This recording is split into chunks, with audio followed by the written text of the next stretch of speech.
Olá, turma dos primeiros anos, bom dia para todos. Estamos aqui em mais um dia letivo. Vou iniciar os vídeos sobre doping e antidoping, desde a história, o início do doping, até o mundo contemporâneo, o doping moderno. Falando um pouco sobre a história do doping, é muito associado o doping ao esporte, mas o doping é muito além do esporte. Há muitos anos antes do esporte já se existia o uso de substâncias perigosas e ilegais para os humanos. Há relatos que há 4.000 anos atrás os chineses usavam chá de plantas e ervas que continha grandes quantidades de efedrina. A efedrina é uma substância que estimuladora do sistema nervoso, fazendo com que esse pessoal que trabalhava, que construía, que estava no ritmo desumano de trabalho durante várias e várias horas, carregando um peso, trabalhando praticamente sem descanso, ele conseguia ter um estímulo extra e perigoso para manter a rotina do trabalho. E outra coisa, o início do uso do esporte se dá na Olimpíada da Era Moderna, do lado oposto do que Pierre de Coubertin, o idealizador da Olimpíada da Modernidade, pregava, que seria a justa competição entre os atletas, e sim uma competição sem um atleta levar vantagem em relação ao outro. Há relatos que também grandes quantidades de morfina para aliviar a dor e efedrina em atletas do início da era moderna.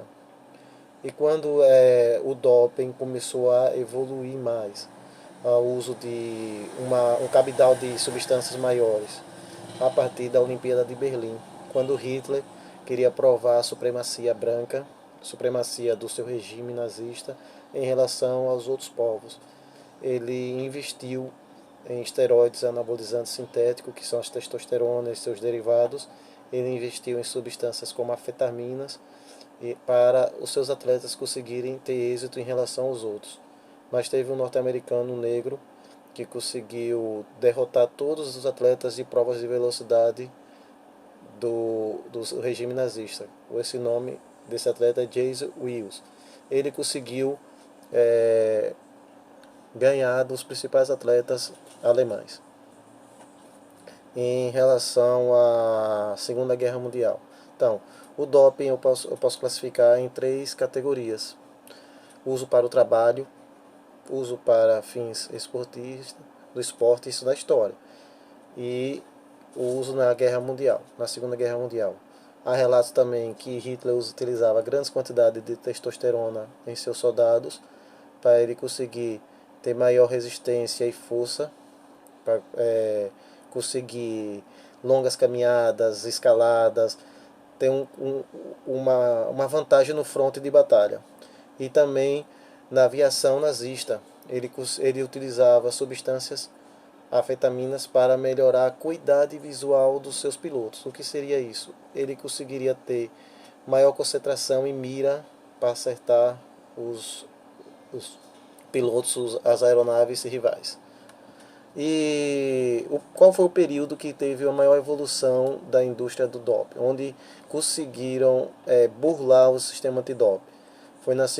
Foi na chamada Guerra Fria. Era a luta entre o regime capitalista dos Estados Unidos, principalmente, e o comunismo da antiga União Soviética. Eles queriam o quê? Utilizar do esporte como meio de propaganda do seu regime. Eles queriam chegar nas Olimpíadas e conseguir, no quadro de medalhas, êxito em relação ao rival, que era considerado rival. E a partir disso, teve uma investiram muito forte na indústria de doping. Consequentemente, muitos atletas também morreram, muitos atletas tiveram sequelas graves. Essa primeira aula se encerra hoje sobre a história do doping. Tchau.